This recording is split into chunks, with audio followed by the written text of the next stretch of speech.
Hello everyone. The Steelers episode is in here and let's get it out of my chest. If there are Steelers fans watching this and you expect me to tell you that your future is super bright, that all of a sudden you are not going to be 9-8 or 10-17, that's going to be at best 1-1 in playoffs, I don't have very good news for you. Though I actually do have a path to success for the Steelers that if I were a GM, I would choose. Will they? I don't really think so. And if I have not lost you here, I will probably lose you with the plan. But, in order to hear the plan, you would have to go, I would guess, towards 40 minutes of this video. And I encourage you not to jump all over it because there are going to be some good news towards this franchise overall. Now, let's go and see how they drafted in 2024 and how those picks faded out in year one. Torrey Fatanu, unfortunately, we did not get any chance to see him pretty much. He was one and done in terms of one game, and then he was hurt for the whole season. Really nothing to say. I really liked him as a pick. I still do. I feel like he's going to be the long-time answer, probably as a right tackle.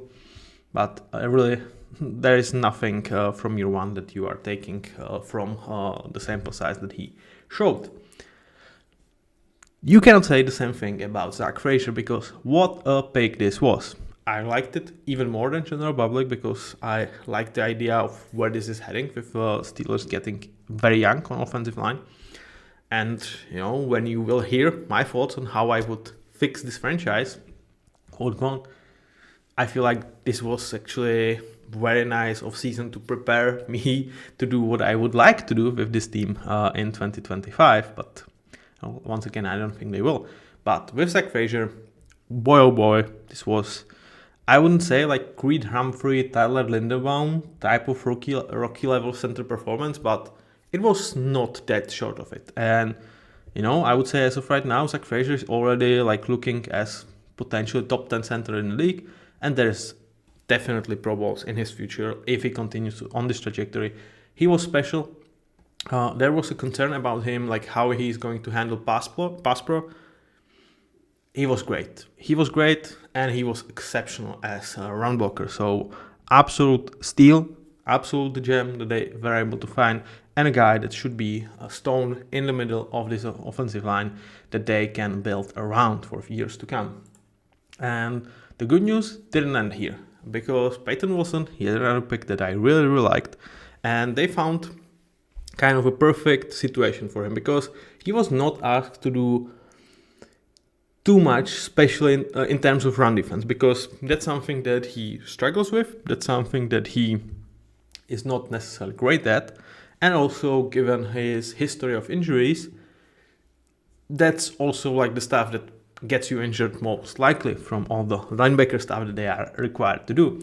So they really put him up on a lot of, if not the most, third downs, coverage snaps, and he played really good.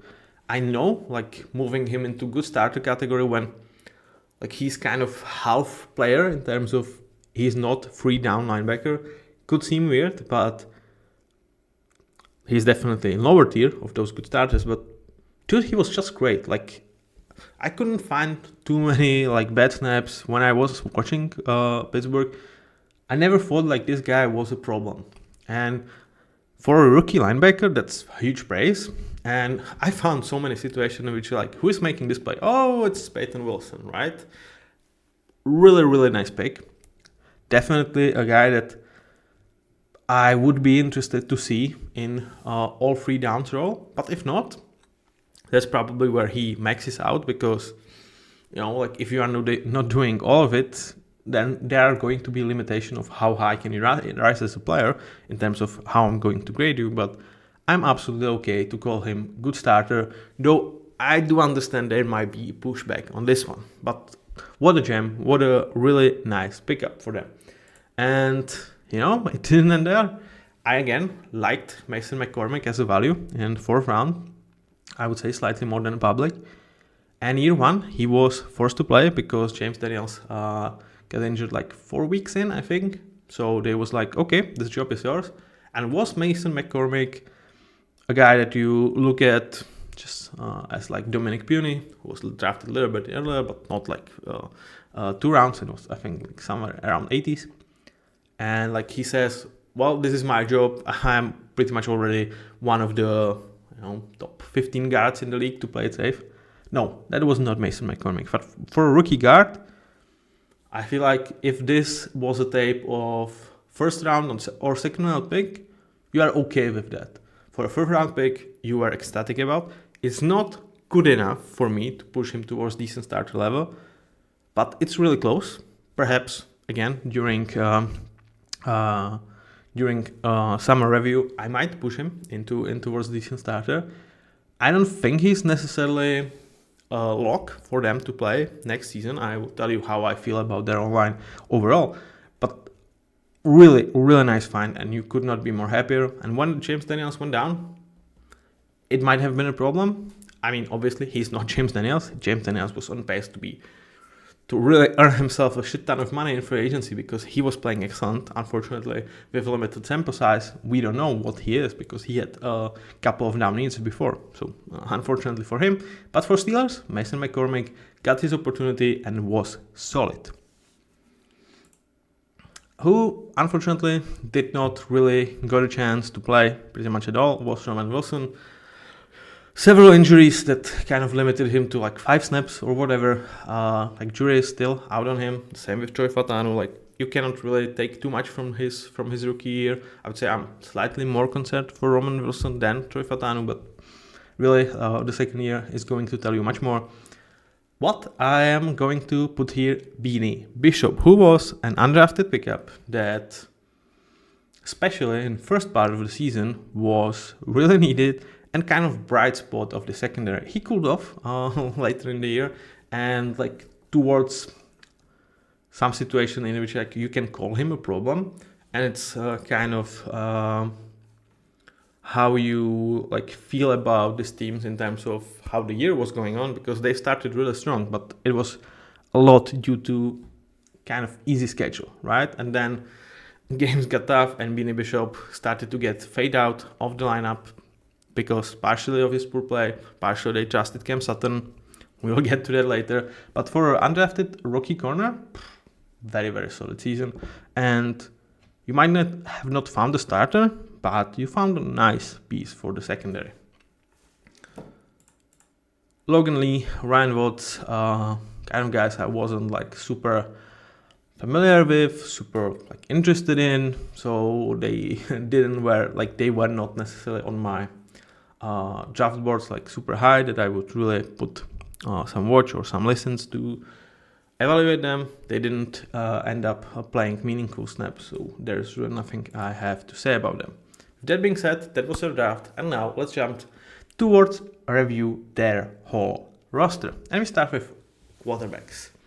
And a lot of people were like semi-critical, where after starting, I was like 4-0 or something, like Justin Fields started really, really hot. And then Russell Wilson got healthy, and they were like, okay, let's go to Russ.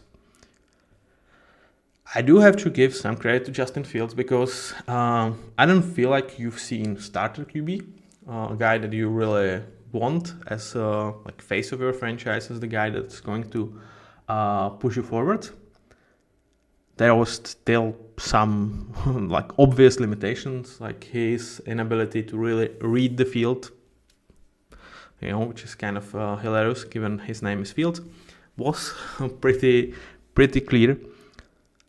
But one area that I feel like he improved to me, and it has a lot to do with coaching, and he, for what is it worth, he was listening to the coaches, because what I was critical, not only me, he sometimes made really dumb-headed plays and lost the football, whether it's due to fumble, whether it's due to interception, like absolutely in like gutting situations. He did not do that with the Steelers. He was really limiting turnovers.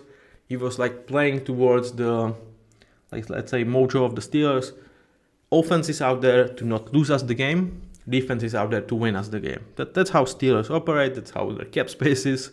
Just to reference, right now I know they have not signed or re-signed too many players, but they are committed over 150 million towards their defensive side of the ball and just over 52 million towards their offense. So that kind of tells you how they think about this team. It's obviously clear out there. It's the team that does this the most. Like pretty much all the teams have cap in favor of offense. Some do have in favor of defense, and they are led by the Steelers. So I was like slightly impressed with Justin Fields and his willingness to listen. It's a good thing for his future. Like, I don't rule out the potential for him to be a nice bridge QB that, there are still some very intriguing traits for Justin Fields. And if I'm not looking for like Jameis Winston in situations in which I do not feel like I'm going to be competitive and I really need to rebuild, so Saints, Browns, I would be like, okay, Justin Fields might be a guy that I want to see starting for me, because for what is worth, he's going to be someone that, a lot of the time you will see frustrations, but it should not be boring. And he should allow me to do some funny stuff, especially with running game. So before Raiders traded for Geno Smith, which, imagine me, I was going to start Seahawks episode, then I see Tyler Lockett being released, and I need to process that despite me expecting that.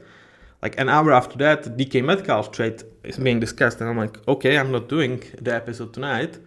I do it the next day, and they are pretty much finished filming the episode, and I see Geno Smith is getting traded towards the Raiders. I'm like, what? There's probably some sense behind this, and it really feels like we are going to sign Sam Darnold, which I'm not sure how I feel about that compared to Geno Smith, but that's problems for another day, another Seahawks part of me. Like, that's huge. But if, for example, Raiders could have looked at Justin Fields as really like, let's draft Ashton Jeanty. We have a good O-line. We have Brock Bowers. He can use tight ends solidly. Let's go. Let's have him run this fun offense. And I don't rule out the potential of Justin Fields being starter somewhere. The options are getting limited. I feel like perhaps Jets could be interesting option. Very solid online. If what we know about Justin Fields, like his first read has it nice. So if Garrett Wilson wants to be happy, well, Justin Fields is going to look at him more often than not. So that could be good. And they should have solid running game. So perhaps that will make sense. I don't know if he's going to be a starter, but there is definitely something to take from the season, and that was his willingness to learn, to listen, and also his ability to, I would say, swallow his ego, and really, when they called upon him for some weird packages like third and short, etc., he was out there and he was making plays. So good for Justin, but have I seen starting QB that I am super happy and franchise and like a guy that leads franchise towards playoff success? No. Now let's shift our discussion towards Russell Wilson, because as kind of Steelers did with their QB situation. And if you are listening to this, you probably know that I am a huge Russell Wilson fan. But I feel like I'm objective about him. It's you might not trust that, but I think I'm objective. And I was sitting here telling you all about this last of season. This dude is still about 20th best QB out there, and he's going to cost 1.3 million this season. Why the hell is anybody criticizing Steelers for picking him up? Was absolutely beyond me. He is professional. He is still a Super Bowl winning QB. He's mature. Dude, for 1.3 million, it was freaking bargain. And I was really critical of, for example, Falcons, and you can find it out. I was. If your draft choice was going to be Michael Penix, okay, but then don't go for Kirk Cousins, bring Russell Wilson. Essentially, he gives you that 1 year that you did have with Kirk Cousins. Probably gives you, on average, gives you probably slightly better quarterbacking because he's not coming off an injury. And you can hand off the reins towards Michael Penix, or you can stick with Russell if you really like what you saw. And you are not committed to anything beyond 2024. So you can really watch it. I was hypercritical of that line of thinking, and I was super happy for the Steelers and for Russell, because I thought this was a really good match in terms of if this team is about to make postseason and about to make a noise, they needed to have like really a value of at quarterback position, which this signing definitely represents. And now let's shift towards how he actually played. Was it super great? No, it wasn't. But given the situation, he was handed the much tougher part of the schedule. So when you look at winning records, it's going to not look very well. But let's be fair, like the difference in terms of schedule is like insane. I would say in more games than not, give them a chance to win. He had some super great games, like against the Bengals, in which like it was about offense winning the game, not necessarily defense, though they finished it up. And like something based on information happened between like Arthur Smith and Russell Wilson, which is like kind of unfortunate. But he was still like 20th best QB out there. I feel like that's absolutely fair to say. We can like check. I'm not going to say that it like matters super much, but in terms of PFF grade, he was ranked 15th. Just behind CJ Stroud, ahead of Jared Goff. Like, do I think he's better than CJ Stroud? Do I think he's better than Jared Goff? No. But he was not a problem, and especially for that price, he was absolutely not an issue. When you consider what this team has in terms of weapons, there's not that many QBs that can absolutely thrive in this situation. So, Russell did his job. I would be intrigued if they brought him back. Obviously, it's not going to be for $1 million. Just out of curiosity, how much does Spotrac feel he should get? What's his market value? 38.7 million. Okay, that's not going to happen, I think. I feel like I do expect him to sign in the ballpark of like 25 to 35 millions, because it's not like he's putting amazing tape out there, but he definitely proved that he's much more than a bridge QB in my mind. Like, he's not Justin Fields, he's not Jacoby Brissett. Like, don't come at me with this. So Steelers do have money to bring him back. I feel like he wants to succeed. Will we see him yet again? I would not think that's a bad option, and I will lay down all my cards later in the video how I would approach this whole situation. Him coming back to Seattle with Geno Smith gone, I would like it. I'm not sure how many Seahawks fans, given how the divorce happened, but I would really like him back. I feel like he is what he wasn't a fit with, like Sean Payton, this really offense that has clear structure, that really values being on time with everything.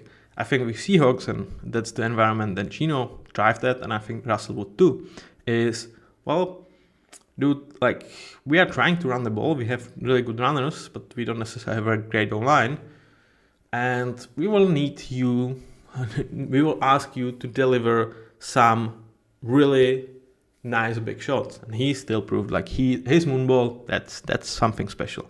And is it necessarily the best fit, especially if DK Metcalf is not there? Probably not, though there are some threats that you can take in this draft. And I would like to see him back in our uniform, though I'm not saying that the fit isn't there, but it's not like absolutely like match made in heaven, especially with the past. And like, I would be worried if season does not start well, how soon like the public turns on him. So he has that benefit here. I mean, doesn't really. Like, some of the Steelers fans can be harsh, but was the booing against him? Was it against Arthur Smith and his conservative game plan? I mean, Steelers fans, please. I know you are not going to like me after this episode, but I feel like I'm honest as much as I can be, and I really value honesty. If you are booing, I mean, it comes from how this team wants to win games. They want to be conservative on offense. You will have drives that will look like an absolute shit because of that. Because, when on a first down, you are going, minus 2 yards. This offense does not necessarily have ways to get out of it, beside Russell Wilson throwing the ball 40 yards down the field and hope George Pickens can catch it. Like, that's pretty much it. And, That's not where like Arthur Smith offenses thrive, and that's also like not the game script that Mike Tomlin would be like, we want our QB to throw 50 times a game. We really want our offense to not lose us the game, to show up with like 4 drives that are going to deliver points, and all others, we are happy to punt, we trust our defense. So if you are booing, whether it's Kenny Pickett, Justin Fields, Russell Wilson, Arthur Smith, I don't care, you need to realize that it comes from the top how they want to approach it. Does it mean like these QBs cannot play better? Of course not. Like they deserve some, let's say, harsh love. But it's also like how you approach this as a whole franchise from top to bottom, not only about your performance on offense. Because, like I said, when you look at the numbers, you are committed 52 million towards your offense as of right now. And I would argue your offensive line is there, your tight end room is there. You don't have running backs, but we are probably going to draft them. We will talk about it later. You have your number 1 weapon. You have your wide receiver free. So it's like, okay, if you were about to draft a QB as well in this room, it might end up that they are spending like 65 million on this offense, which is freaking insane. Like they could, 70 million. That could happen, and it would not shock you if the way Steelers approach this side of the ball. But enough talk about this QB room, shift towards running backs. Both Najee Harris and Jaylen Warren are not on the roster as of right now. They both ended up their rookie contracts and they are free agents. And what does it mean for them? What does it mean for Steelers? I feel like there is very easy way to bring Jaylen Warren back because he is a restricted free agent. They should be able to bring him on cheap because he was an undrafted pickup. It's kind of unfortunate for him, but they should really be able to do this. Despite like why has it not happened as of right now? I'm not sure. Perhaps like there was some more to Arthur Smith and some of the players not really getting along, because as I understand he should be very, very affordable to be brought back. And I know he had a down year, but like is he a solid number 2 running back? Hell yeah. And for cheap, I would absolutely love to have Jaylen Warren back. In terms of Najee Harris, I feel like he definitely proved that he deserves a big contract in this offseason. And it might not come from the Steelers. He was really good out there. Like I don't think he is a top 10 running back in the league, but is he like your average number 1? Yeah, I think so. He's probably in that ballpark. And Steelers might just be kind of very cutthroatish about this in terms of, well, Najee, you struggled with injuries. We played you as much as we could when you were healthy. You've delivered, but we don't want to pay you 10, 12 millions, which is something he probably is going to get on the market. We've built young O-line through the draft last year. Now let's put young running backs behind that, and this is a great class to do it.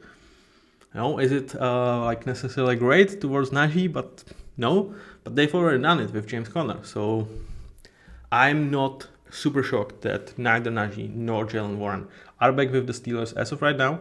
With Jaylen Warren, that's more of a surprise, because if I really understand the situation correctly, they should be able to sign him back for super cheap compared to what normal running back 2 costs. So yeah, I really feel like he should be back. In terms of Cordell Patterson, he's going to stay. He's obviously not necessarily here to be a running back. He's much more, he's just a special team player and a really freaking good one. But you have to mention him because he is such a freaking weapon. I love me some Cordell. Unfortunately, he just cannot really utilize that in like, let's say, normal game. Now let's shift towards wide receivers, and there is not really that much to talk about, because this team, like I say, from the game script, they want to run the football, they want to be in 12 personnel, so they are required to have a lot of good tight ends, not necessarily that many of good wide receivers. They have one in George Pickens, who is kind of, he's Steelers wide receiver through and through. Like, he is a bit of a hothead. Like he can be a nuisance for you as much as for the defenses, but he is kind of a perfect fit with Russell Wilson because he is the guy that, put ball anywhere into his ballpark, and especially Russell Wilson can put it exactly where George Pickens want it, and he can come down with it. Like, he is really special in this regard, and he showed it. Fortunately, he missed a couple of games with Russell Wilson, so we didn't get to see that as much as I would like.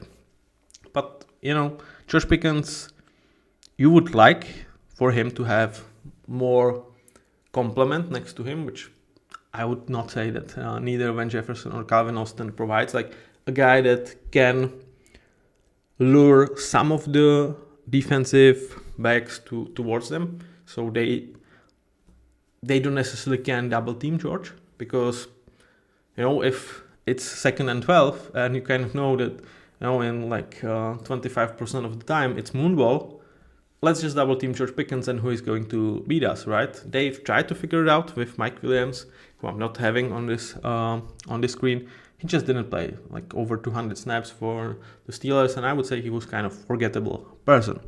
So George, really good heading into his contract year. I wonder whether he's going to implode more, because like I said, he's a hothead, or if he's going to put out his best tape and really is going to be asking not above 30 millions, but certainly around like 20 to 25, if he really can put it together. Like, he is really, really freaking good. Van Jefferson kind of, he played a lot of snaps. He understands his role. He understands what he needs to do and what he is and what he isn't. He was solid for them, but he should be your wide receiver 4. In normal offenses, in here, you can survive with him as your third option, but you probably need someone better at 2. And they have Calvin Austin, who had a breakout year. He was really, really nice, and very nice pickup from a 4th rounder. He definitely showed a lot of potential to be their starter for the future, their starting slot wide receiver. And this room, to me, it requires a better 2. It's not necessarily, I don't expect the Calvin Austin to become a great complement to Pickens, but he could be really a guy that makes this room well-rounded, and that's why you heard that they are in trade talks about DK Metcalf. I mean, DK Metcalf, George Pickens, and Calvin Austin for what they want to do. That's a really good recipe, especially if they would be able to bring Russell Wilson back, because Russell and DK, I think, have a really good chemistry together, as well as, and that's a big if Arthur Smith could, really get into DK's head and see man, you are the biggest wide receiver out there. Let's just block your ass off. And if you do that, we are going to win. How does that sound? I'm not certain that he could be able to do that, especially for a guy that, they are going to pay a lot to get. They are going to pay him a lot of money to be who he is, and to have an impact on him to, you need to be even better version of yourself, doing something you, enjoy doing occasionally when you are pissed at someone, but you don't enjoy doing that all the time. I don't see that, but if so, boy oh boy, this would be fun. DK could be such a great extension of a run game if you want it. I do understand that, he perhaps doesn't have the best stamina, and you want to be out there, and if you are running a lot of go balls, you are going to get exhausted. I'm not taking away from him, but I feel like you can definitely figure this out more, so you save some of his energy for the blocking stuff, and you kind of switch up between him and George to do the heavy running. Overall, they functioned. Russell Wilson made good use of their skills, the same with Arthur Smith, but this is not a group that excites you in state that it is right now.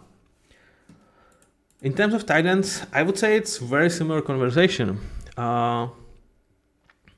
They are very, very effective for what Steelers want to do. So for the Steelers, this is great tight end room. Overall, is this a tight end room that is going to give you advantage overall, like in terms of individual quality of the players, not necessarily, but they complement each other very, very well. Pat Freiermuth is much more of an extension of a passing game rather than running game. There could be an argument that he should be an important starter. To me, he's just like slightly shy away from that. But, like I can definitely hear a question on this one. Perhaps, yeah, it's definitely on the verge. And next to him, you have Darnell Washington, who is just huge human being, and he puts it to very nice use in terms of run blocking and pass blocking. But he kind of added towards that in his second year, dude, like you can throw me a ball. I can catch a lot, and given that I kind of look like an offensive lineman, a lot of the time they forget that I exist. So you can use me in that, and he's a nuisance to bring down because he's just super athletic and super big. So if you can get the ball to him, he can make some use of it. And then you have Connor Hayward, who is like the semi fullback, really high quality type of a guy that blocks his ass off, that works his ass off. Obviously his brother on the same roster.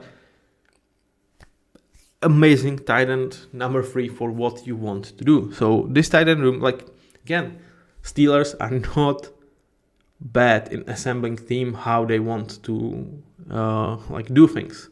It's just a question about the script that they are trying to win by is effective in modern NFL because of how much benefits, the rules benefits all offense. So I do not think that the script is good, but for the script, they are doing really great job filling this team with great players that matches what they want to do. So you cannot really say any bad words pretty much against Pittsburgh in this area. And this is really great tight end room for those purposes. And one of the, I would like to build my tight end room like this. If I cannot get George Kittle and really one of the top guys, this is my tight end room that I am really happy with. Now let's shift towards offensive line. And they were kind of like, okay, this was a good O-line draft. Let's invest heavily because they brought 3 players in this draft we were talking about. But we start with Dan Moore, a guy that they tried to replace with Broderick Jones and with Troy Fatanu. Like in back-to-back years, they've picked tackle in the first round. So it was clear like we are kind of done with Dan Moore. And his response to it after Troy Fatanu got injured is his best tape that he had in his NFL career. Like I would say 3 years before, you were absolutely right to replace Dan Moore. This year, he was solid. And do I want him as my left tackle protecting my franchise QB? No. But again, you kind of don't have a franchise QB. So, it's not like there is such a treasury out there that I need to protect. And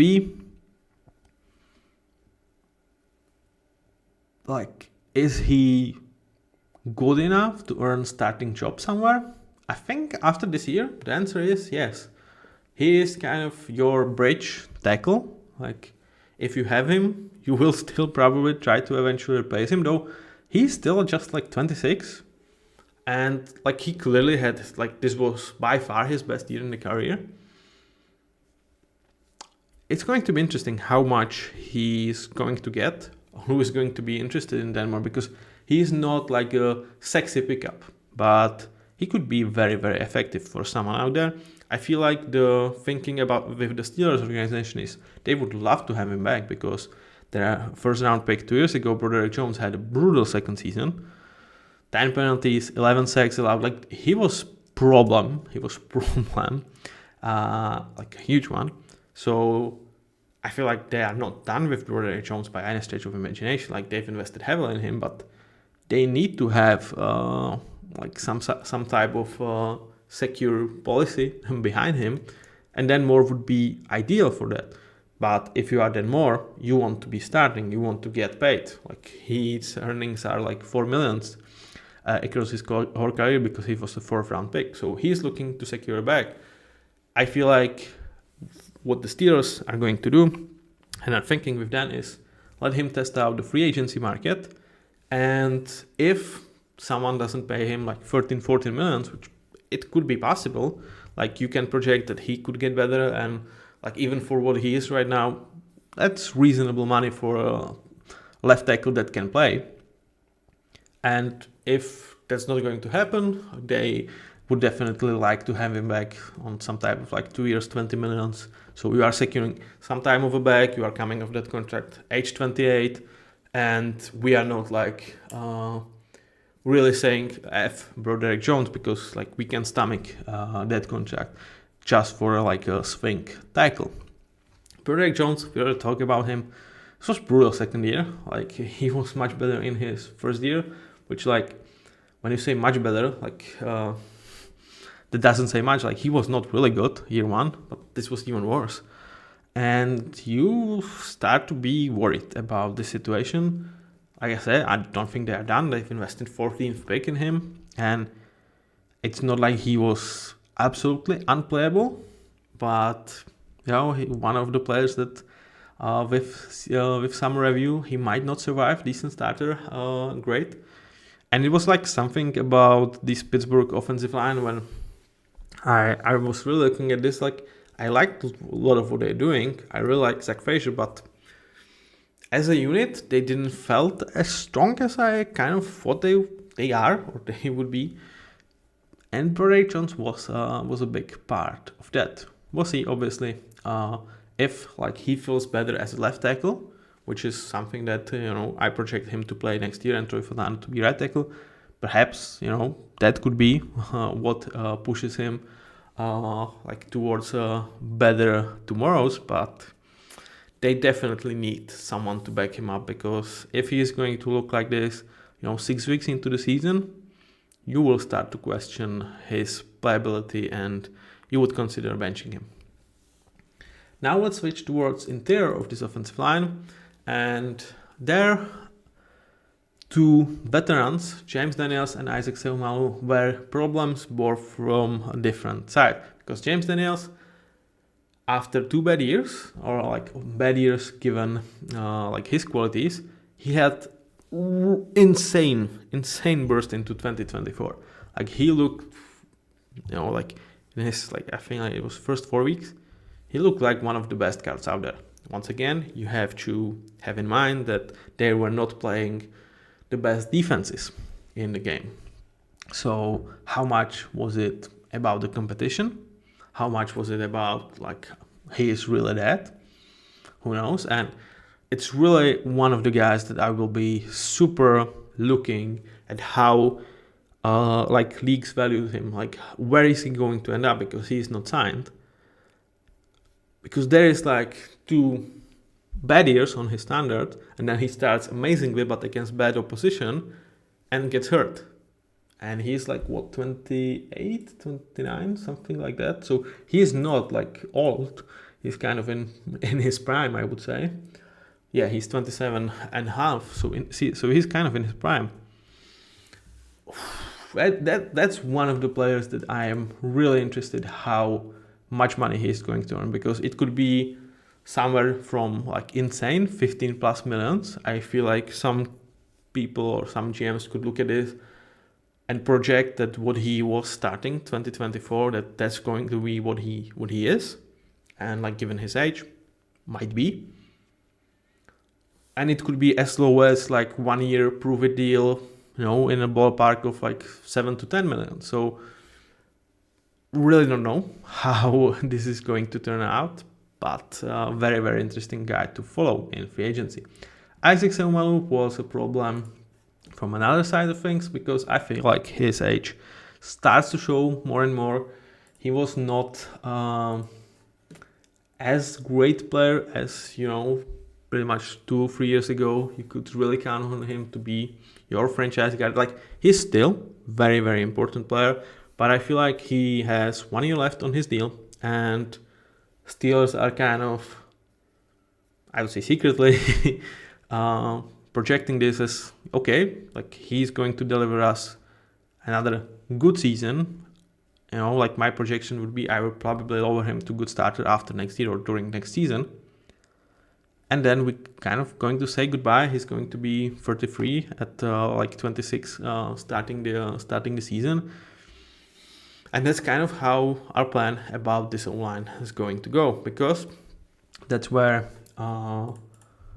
Mason McCormick like comes in, because I don't necessarily view him as like a clear starter for year 2. I feel like there's possibility of them bringing James Daniels back and like playing Samuel and Daniels because they are better than Mason McCormick. But I feel like even the plan before, like when they made this draft pick, was like much more of projecting him as a successor to Samuel than Daniels. I felt like they were probably feeling reasonably good about resigning Daniels and Mason McCormick, kind of replacing him, replacing Samuel in 2026 and being really solid backup up to that point. So that felt like a plan. Does the plan change with James Daniels coming off this kind of a weird year? We will see.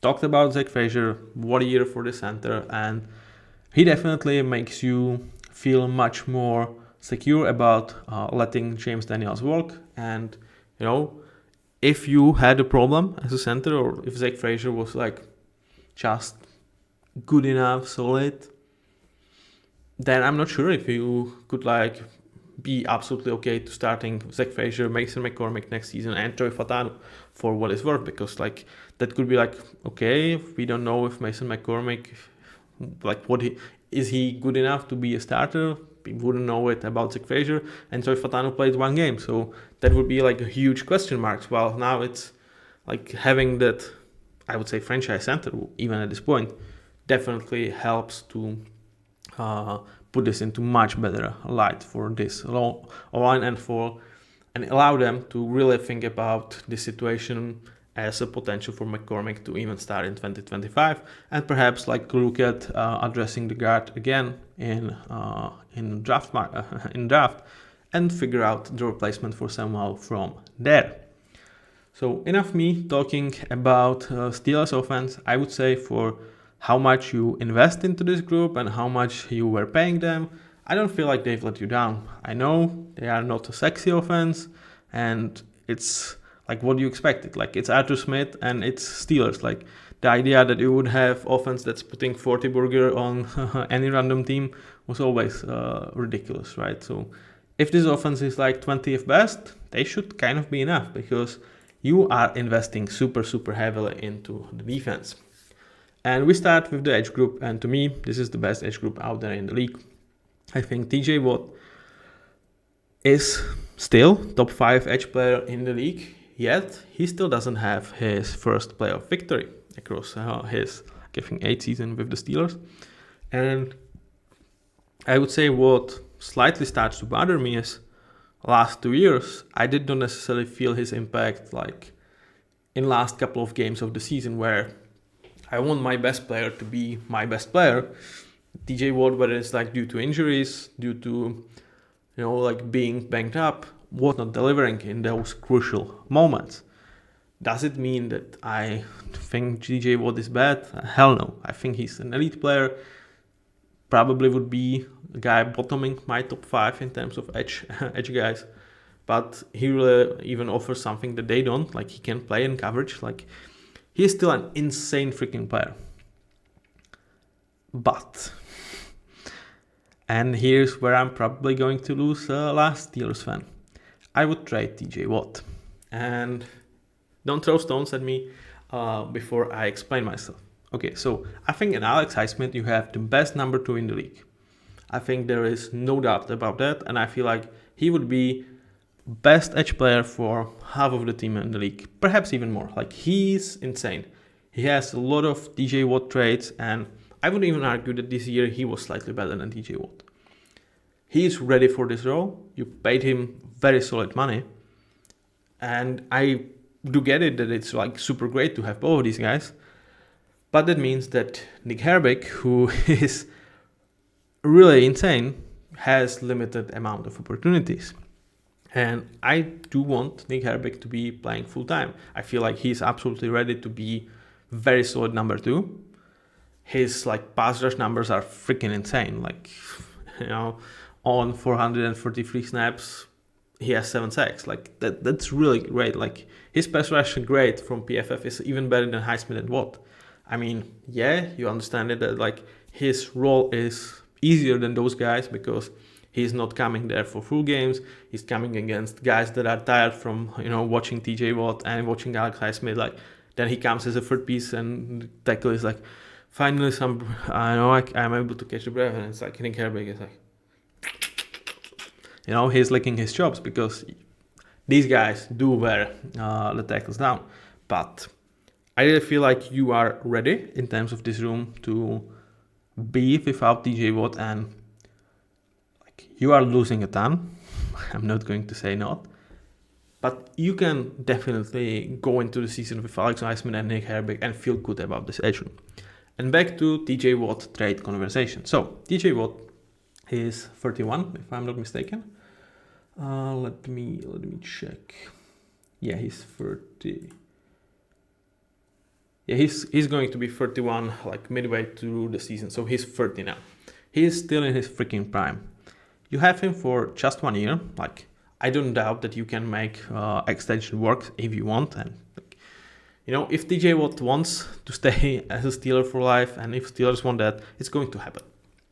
But he's in his prime, and he has not won a playoff game. I think he wants to do that. And I feel like Steelers are kind of in a trap that if they continue to commit 60-65% of their budget towards their defense, I just don't see them having success. I feel like it's damn near impossible with the league and the rules. Do I like it? No. I feel like the way the rules punishes defensive players is kind of absurd, but it's the reality. And I think if you are Steelers, you start to need to address this reality. I don't think they will. They will probably, again, run it back and hope for better results. I don't think it's going to work. If you are about to do this, say, big move, now is the time, because now is DJ Watt still in his prime. He's going to fetch at least 2 first rounders. I thought about the trade that I would probably take as Steelers. It's Detroit Lions giving me their first round this year, their first round next season, and Eric Rackestro, their second round corner from last season, which is, he didn't necessarily play too much in year 1. He was not necessarily great, but he's very well ranked corner, and we need corner help. So getting a young corner as a package of this deal, plus 2 first round picks that I can use to perhaps next year jump up and go to pick my franchise quarterback. And I can obviously use the one this year to rejuvenate much more of this offense. I feel like that's a trade that helps you as a franchise going forward, because it kind of doesn't make you follow this narrative like we need to win something with TJ Watt.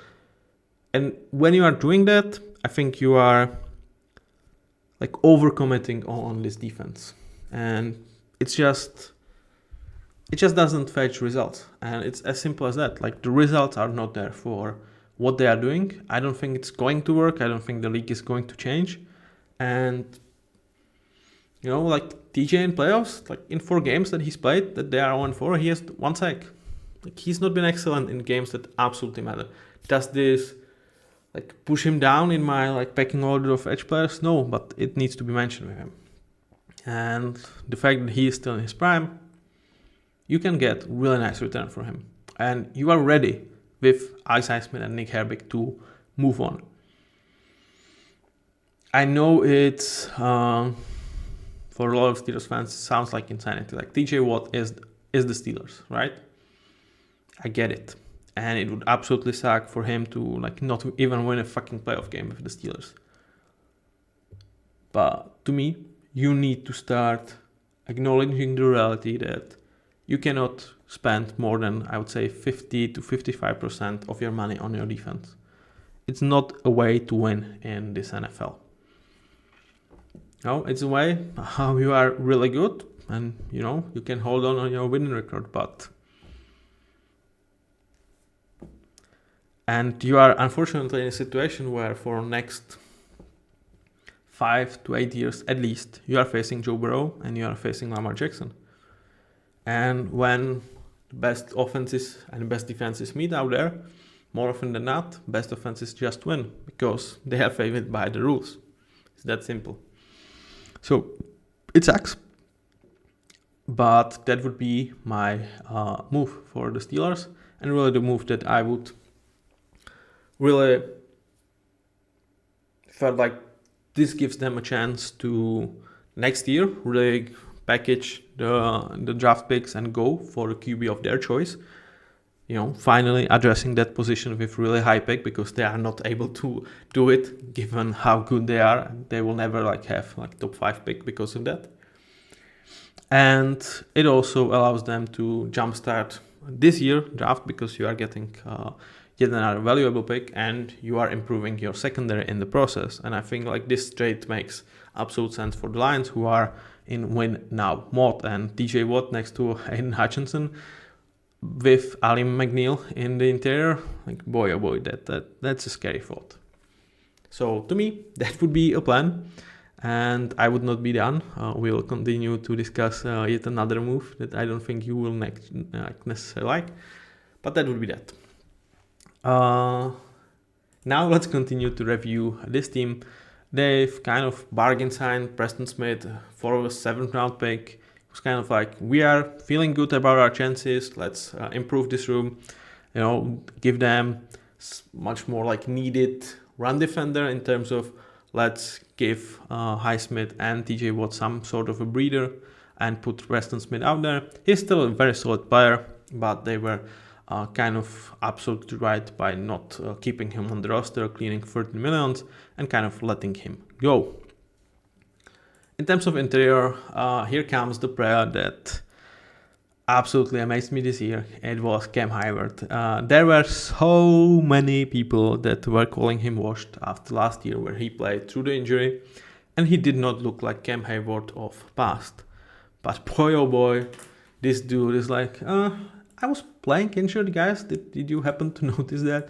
I'm still one of the best out there, and I don't know, I might give him a restarter because it really feels like he's one. He was just freaking insane.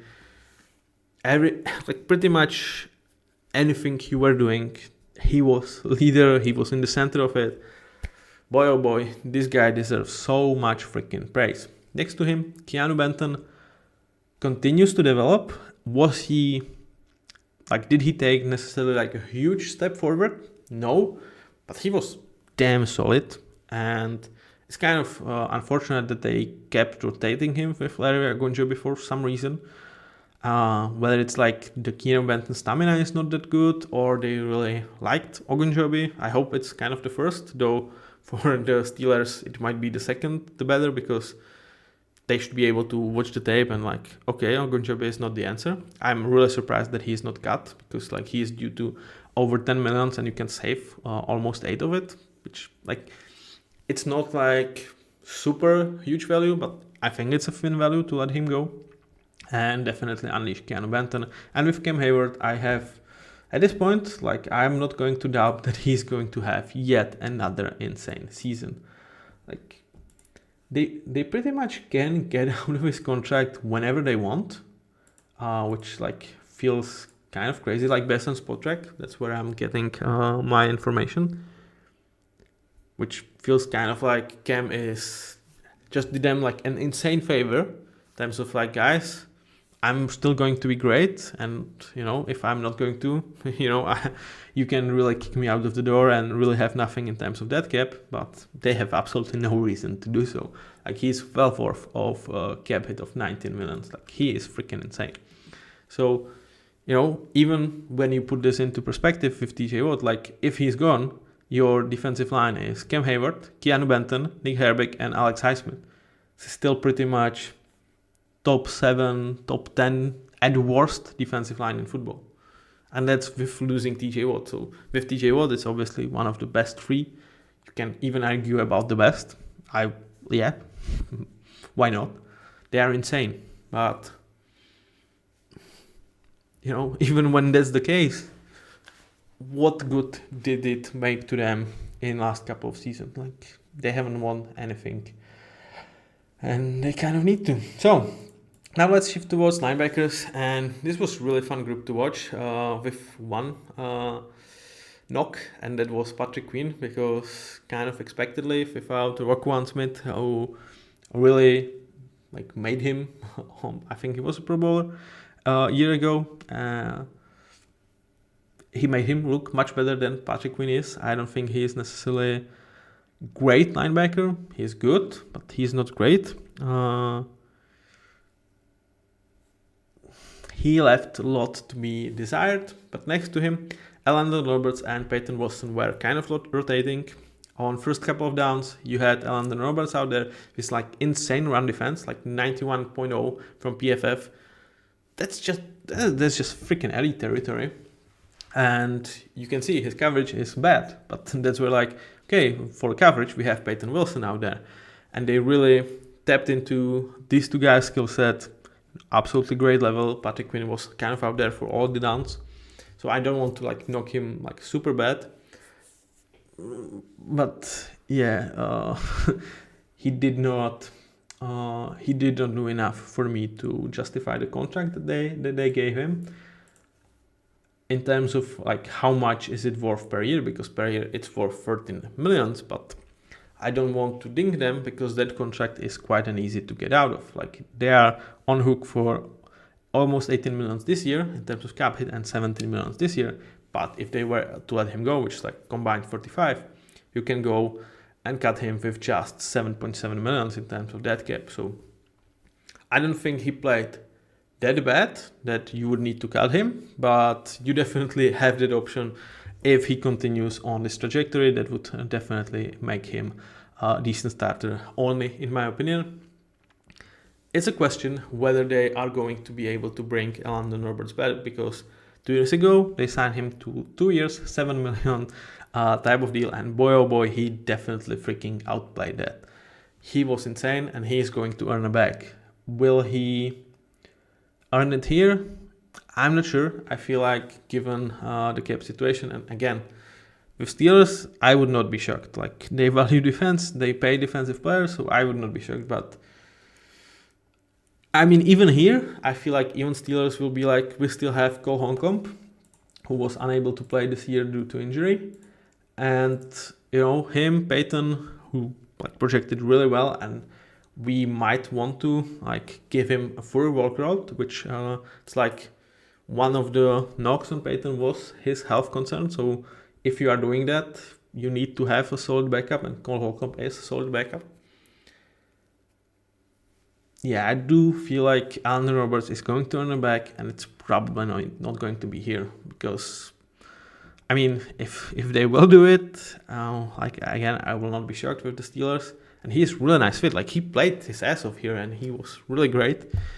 But it would be like towards a room that not many teams value as much, where we already have 3 great players that combined we are paying their cap hit is over 20 millions. And I would argue like the most promising one is the cheapest one in Peyton Wilson.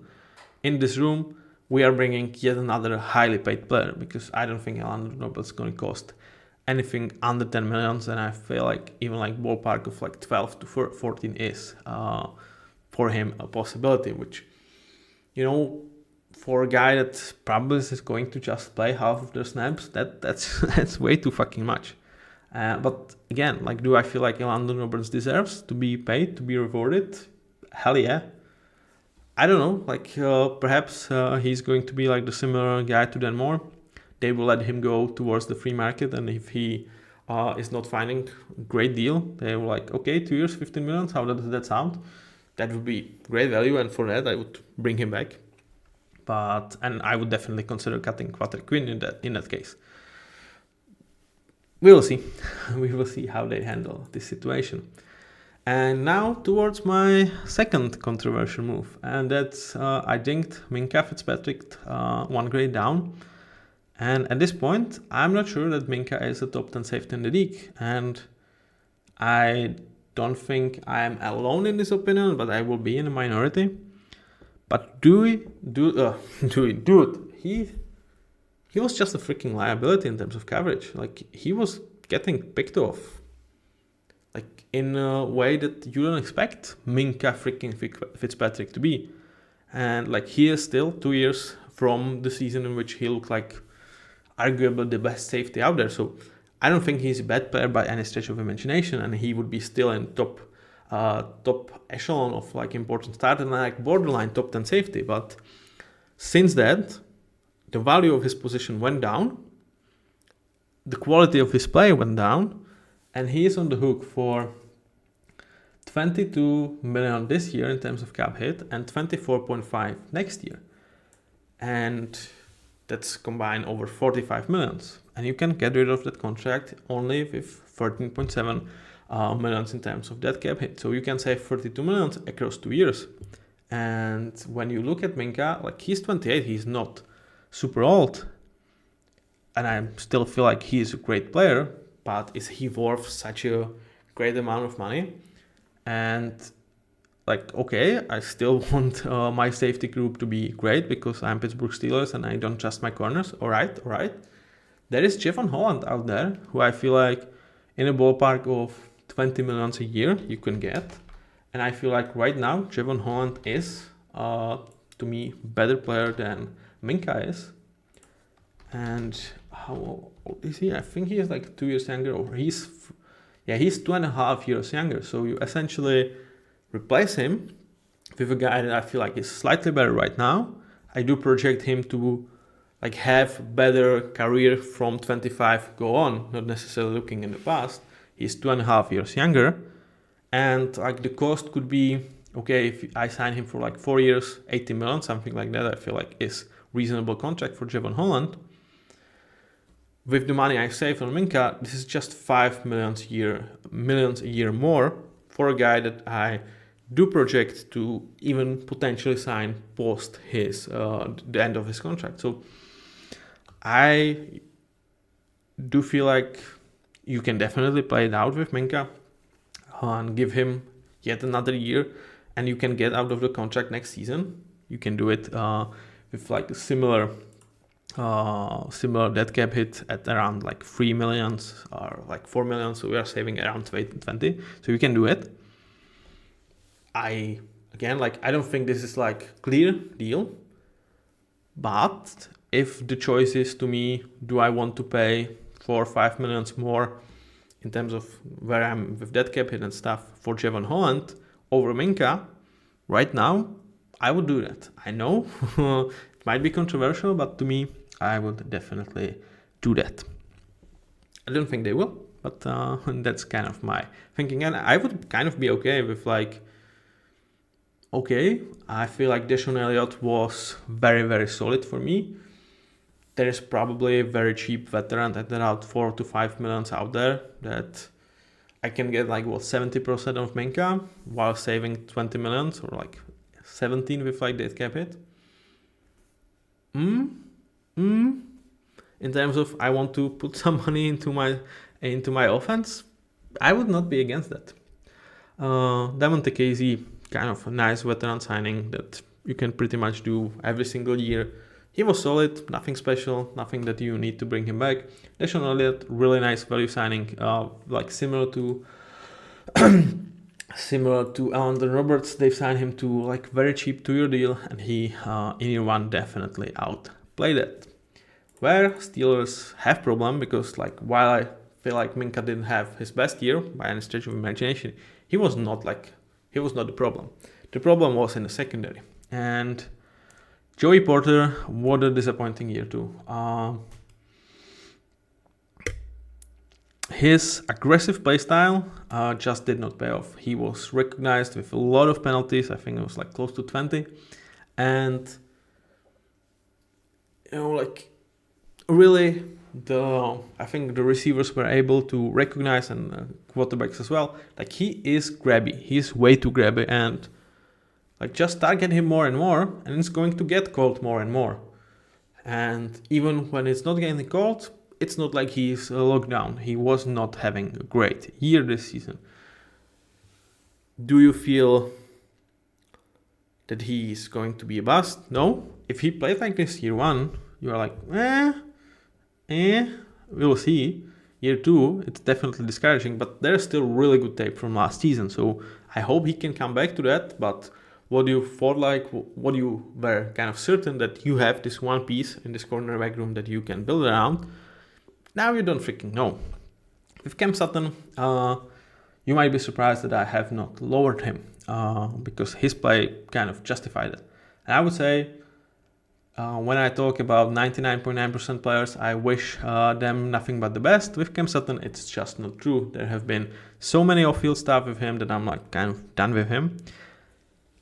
But it's kind of a reason why I haven't lowered him, because while I like if this is the end of his career, I'm just absolutely okay with that, given what he's done off the field. But I feel like this has like a huge impact of what you are on the field as well. Like it's kind of impossible to go with all of the procedures with NFL, unable to train, getting towards the police and stuff, etc., and like have a clear head to play football and to be able to get into schemes. So I would still feel like if he can come and just play football and not be idiot off the field, he probably would be at this good starter level if he can like mesh with the defense and like can really just focus on the ball. So that's why I'm not lowering him. But in terms of do I necessarily wish him to play? Do I trust him to work out this off-field issues? No. So, and like when he was out there, he was a problem for them. And that's kind of like, well, what else we have? Dante Jackson, the guy that traded Deontay Jackson for, he was a problem. We kind of expected him to be like low-end number 2 outside corner. He was a problem. Like he was benchable towards the point that they would like to bench him, but there was really no one to bench him for. So they were like kind of playing him because they had no other option. And like clearly this is a recipe for disaster when Cam Sutton comes with the baggage, is not able to really play, to really like learn. Joe Porter has super down year, and Dante Jackson has a down year. The only like bright spot of this cornerback room was undrafted rookie Benny Bishop. I mean, his second part of the year was not great. We talked about it, but the first part, like he might have been the best corner on this team. He was playing partially as a slot, partially as a wide corner. And it's really saying something if undrafted free agent is coming in and pretty much like looks like, I would say in terms of just a straight performance, I would say he was better than Joey Porter in like weeks 1 to 7 or something like that.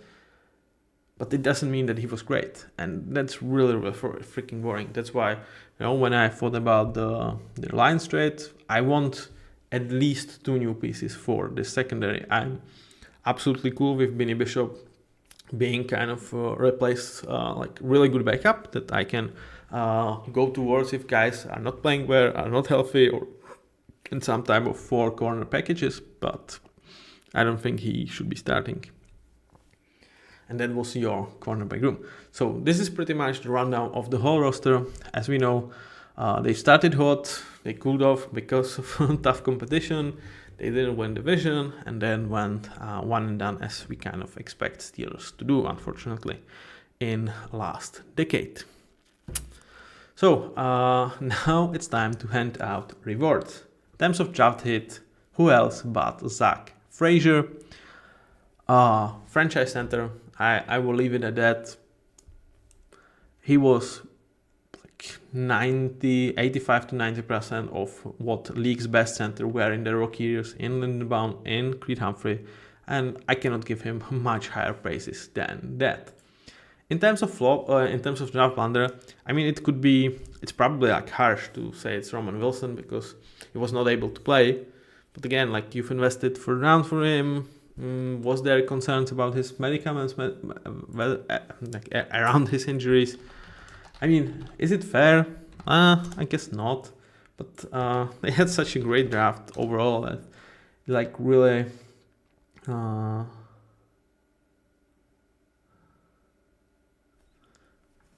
like he was, like they were not rushing him back in, but he was eligible to participate in some of the games, and he was not really. He was not like 100%, but okay, like it's probably not fair, but who else? So yeah, that's that. In terms of cornerstone of this franchise, and really the guy at, I know it could be it could be TJ Watt, it could be Alex Highsmith, but I went for Cam Hayward because he outplayed everyone's opinion, I would say. Like besides Pittsburg and himself, like I don't feel like anybody believed that this is still in him, and he just like even from the perspective of the contract that he signed, if like spot check informations are correct, it really feels like I'm such a freaking team player that, you know, I'm essentially giving you a free pass. If I'm not good, you can really cut me with no money being attached.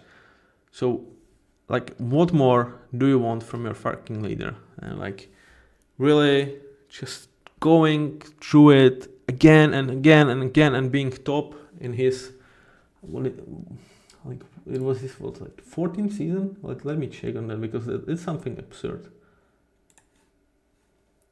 2, 4, 6, 8, 10, 12, 4. Yeah, it is 14th season. Like, this dude has been in the league even longer than I watched the league. And I'm like not new to this. I don't know, it's like 10 or 11 years, but like he is longer in the league. He was just freaking insane. In terms of unsung hero, I think it belongs to Alex Highsmith because when people think about defensive line of the Steelers, 80% will think of TJ Watt. Another 19% will think of Cam Hayward. But you really need to pay attention to freaking Alex Highsmith because he is the best number 2 edge in the league, and I definitely would make an argument for him to be the best player for any edge group for like 16 to 20 teams out there. Like he is freaking insane, and I feel like there is still a room to grow for him. So I do not put it past him to like move to an elite category, and it's really going to be about if my crazy plan with trading TJ Watt would happen, like how can he perform when he is perhaps the main focus of those offensive line, because that's always going to loom in your head for even like wide receivers like Jalen Waddle, like T. Higgins, like what if they were the main guys? In terms of flop of the season, it unfortunately has to go to Joey Porter because this was the guy from this cornerback room that they really bet that he is going to at least put it together, that perhaps other 2 spots are going to be rocky, but he's going to be their certified one and really like make a jump as like Christian Benford did or Christian Gonzalez, and really put himself into conversation about being one of the best young corners out there. And he did not deliver on that. He was a problem. I still think he can turn it around, but in terms of what I expected of him and what his role needed to be for the success of the Steelers, unfortunately, that's where I see the flaw. With that being said, with awards being given, let's take a look at where this franchise is at. So, head coach Mike Tomlin, you can make an argument that he should be an A+ head coach. You have not won a playoff game in 10 years. So, as much as I like Mike Tomlin, I think I have to a degree, like rank his stubbornness in a way towards like not making him an A+ coach. And also, like, when was the last time that defense really delivered in January? Like, you don't feel like you have top end defense when it really matters, and that's a little bit on Mike Tomlin for sure. But like, he's a Hall of Famer. He's really great leader of men, and like I would say 25 franchises would really like him over their head coach as of right now. Like, he's really great. So there are just some minor knocks that really put him out of this top tier for me. In terms of 2024, I go with C-. I know you can argue, well, we've made the playoffs, good. like I thought that this was the year in which you are in a great situation because you were able to get Russell Wilson for nothing. Unfortunately, like I felt like this was the year that you can take advantage of that. You have guys in your prime, you have Alex Highsmith, you have TJ Watt, you have Cam Hayward, like delivering seasons of their lives with Highsmith and Cam Hayward. And again, you are one and done. You have not won division. You pretty much since like start of December, did you look like a playoff team when you played against playoff teams? Did you look like you belong? Not really, to be honest. In terms of QB, I mean, you don't have one, but at least you are not paying some bad contracts. And where, like, why this is not like 3 minuses? Well, one, you are not paying bad contracts, but two, I feel like you have kind of an option to be really like a solid place for a guy to get in, which like kind of thinks it to like it's slightly. I feel like you have a possibility of landing like Russell Wilson, potential Aaron Rodgers on some sort of discount. So that's only why this is just 2 minuses. But you don't have a QB, so that's a problem. In terms of hot seat, I feel like if the reports are true, there were some teams that they were offering like 2 first-round picks for Mike Tomlin, and they refused. So it's clearly he is their guy, despite the lack of success in past 10 years. And I don't really see him going anywhere. In terms of finances, I was kind of surprised that they do have 60 millions in terms of free cap space. Obviously, they don't have a QB. It's like, yeah, that kind of makes it like that. So that's why this is not like a great financial situation. But they don't necessarily have like money pushed down the line. And with a lot of their, what I would argue are not necessarily great contracts, with Patrick Queen and with Minka, you have way out of them that are not problematic. You've had really nice draft, which really counts for me towards like a financial success of the team. Having really good rookies is very beneficial. What's the strength of this team? I mean, it's D-line. I would say it's the best D-line if you have TJ Watt, Cam Hayward, Alex Highsmith, Nick Herbig, and Keanu Benton. I don't think like at worst it's top 3, but I would argue it's the best one. It's clearly the strength. Division from their perspective, like when I really look at the situation for the Bengals, when they had and even like the Ravens, like I do understand that they have 2 of my top 4 and I would say like consensual top 4 quarterbacks out there in their division, and that within itself is a huge problem. But Cincinnati are actually not in a great spot. Like with, like we already talked about it. Trey Hendrickson probably gone. T. Higgins probably very pissed off. I would not be surprised if he's holding out. The situation with finances with the Bengals kind of determines that it's going to be much harder for them to have continuous top level success. So they are much more of really like great team because of Joe Burrow, but they are not like fulfilling potential of franchise that has Joe Burrow. And with the Ravens, like they are in a good situation, or great one, but not necessarily an elite one. This really felt like the year where everything was lining up for them to make that Super Bowl push, and it didn't. And the third team, like if this was only about Bengals and Ravens, it was definitely like 2 minuses, perhaps even 3. But you have to put Browns in the mix, and to me, Browns are in like one of the 2 worst franchises in terms of situations where they are in. And given how like they're approaching this offseason, like owner refusing to meet with Myles Garrett, they're being real stubborn about the situation. There are rumors that they will draft Shedon Sanders if he's the if Cam Ward goes number 1, they will go with Shedon Sanders. To me, this signals that they don't realize that they want to face the consequences of being in really freaking shit situation, and they are just digging even more of a hole for themselves. So I would argue that having Browns in your division is at this point probably the most favorable thing that you can have. This, hence just a minus. With that being said, let's watch how the 2025 roster could shape up. I think this is their starting line. We can see Mason McCormick starting as well. But I'm like far from certain if they are not going to look at the situation and really try to bring whether it's James Daniels or other guard into the spot. And it's not like super against McCormick, but it's more like always the plan was he is a successor to Seumalo, so we've always needed yet another guard, so why not look at that position still? So that's why I'm like hesitant to put him into starting line, but I would not be shocked. I feel like they will go with Broderick Jones at least in the start of the season, and barring injuries, these 4 guys should be locks. You don't know who's playing their QB. I don't know. They don't. We will see about that one. In terms of playmakers,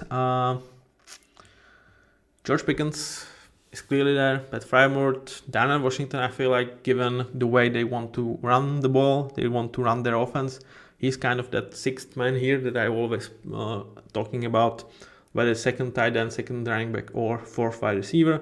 Calvin Austin, I think, again, given the scheme, you can count him as a very solid wide receiver 3. But I do expect them to try to fill someone opposite to George Pickens to drag defenses towards as well.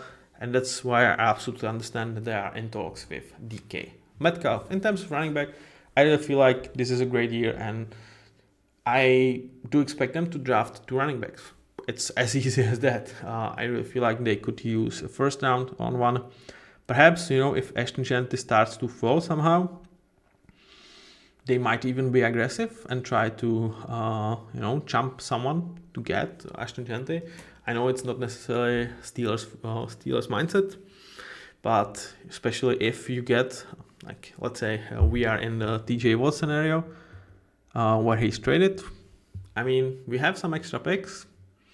I might want the best running back out there, but I feel like even when they could get Omari Hampton potentially with their pick and be absolutely happy with that. In terms of backups, I feel like there's a lot of them are kind of set up. Mason McCormick, like, again, you will need some other offensive linemen. Perhaps Spencer Anderson could be another one. Like, he was a 7th rounder like 2 years ago, played some solid ball. Not really sure that I want him as my go-to option if my tackles go down, or if Broderick Jones is really continue to be bad. In terms of tight end / fullback, it's Connor Hayward. In terms of wide receiver, I hope we will see some strides from Roman Wilson and Cordell Patterson as well. Like, he is, like, here it probably with the way they run it, this should probably be like free. But I was like, well, I either could be like, okay, they will draft 2 guys, and this is the 2 guys, we don't know who they're drafting. I mean, Cordell Patterson will have some role with this offense, so I wanted to put him in here. In terms of defense, as you can say, I'm not going to be silly about this. I do project them to continue to go with TJ Watt and this excellent D-line. And like with linebackers, I feel like Peyton Wilson is poised to be starter, though again, maybe they will look into this as still more of a rotation. We will see, but they kind of have their guys set. Much more problems are in terms of secondary. Again, you can see Minkah is here. As much as I'm telling you about how I would approach things in terms of these lineups, I try to keep it as real as I feel like is possible while putting some of my inputs, and I don't really see them trading TJ Watt or cutting Minkah. I'm sorry. So we have 4 guys that, I mean, you feel good about 3 of them. Okay, let's say that you need at least 1 great corner, and I would argue you need 2.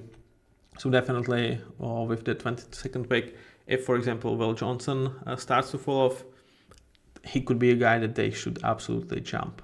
And he could be like he's not as good as like William Mitchell or Cooper DeJean, but he could be really nice find for a team that really needs corners in this area of the draft. In terms of backups, I don't have Larry Ogunjobi here, though it seems more and more that he's going to stay. I'm surprised with that because, yeah, there's severe money to be saved on him. Perhaps like they can still wait on that one, see where the free agency falls. I mean, yeah, but with Nick Herbig and Montravius Adams, with Nick Herbig you feel good, with Montravius Adams not so much. And I already talked about Cole Holcomb being a potential rotational linebacker for them. Really like creating a very solid group together.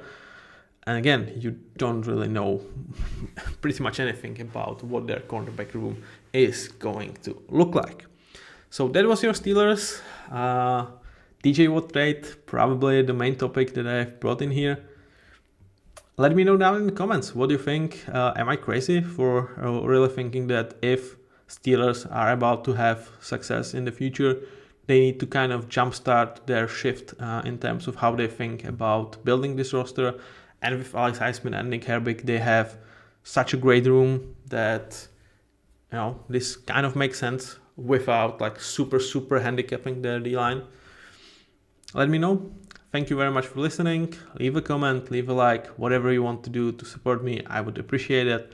Until next time, have a nice day. Bye bye.